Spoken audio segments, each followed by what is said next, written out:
शिविर शर्माता है। मारतंड का उदय हुआ घनघोर शिविर शर्माता है।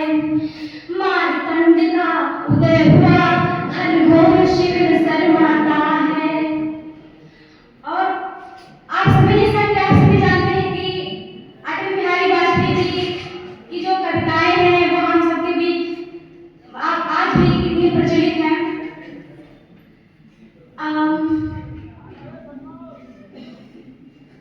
मैं आसमान में, मैंने ये कविताएं जो मैंने खुद रची हैं।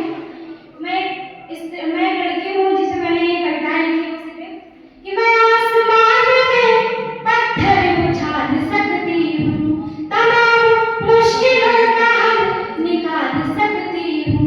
मुझे कमजोर समझने की भूल ना करना, मैं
विभिन्न प्रकार के धर्म हमारे यहाँ निवास करते हैं, तब भी हमारे देश में शांति बढ़ी हुई है। लेकिन आप अपनी सीमा पार पड़ोस में जाकर देखेंगे तो कहीं अपने एक ही धर्म होने के बावजूद कहीं अहमदिया मस्जिद को बर्दाश्त हो रहा है, कहीं वहाबिया मस्जिद को बर्दाश्त हो रहा है।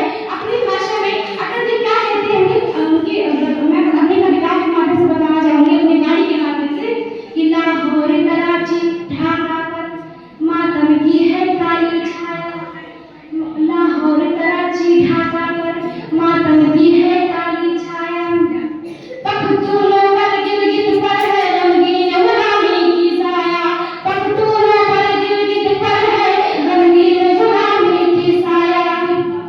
बस इसीलिए तो कहता हूँ आजादी अभी अधूरी है। कितनी अच्छी भाषा है, कितनी अच्छी लैंग्वेज को यूज करते हैं कि बस आजादी क्यों अधूरी है। मैंने उनकी कविता और अपनी वाणी के माध्यम से इसका विवरण दिया है कि बस इसीलिए तो कहता हूँ आजादी अभी अधूरी है, बस इसीलिए तो कहता हूँ आजादी अभी अधूरी है। कैसे उल्लास मनाऊं मैं, थोड़े दिन की मजबूरी है, कैसे उल्लास मनाऊं मैं, थोड़े दिन की मजबूरी है। दिन दूर नहीं ठंड के भारत को, उनका सपना था कि वो ठंड भारत को अटल बनाएंगे। अपनी भाषा में क्या कहते हैं सुनिएगा, ये दिन दूर नहीं ठंड के भारत को पुनः अखंड बनाएंगे, गिलगित से कारा पर्वत तक आजादी पर बनाएंगे, गिलगित से कारा पर्वत तक आजादी पर बनाएंगे। अभी जैसा कि उनको हिंदुत्व पर गर्व था, उन पर गौरव तो होना चाहिए अपने, तो अभी वैसे थोड़ा अलग पुराना विषय चल रहा है जिससे मैंने अपनी कविताएं लिखी हैं। खुशियों का माहौल है, चाह हम कि आप लोग जाके सुनिएगा। जो अवधेश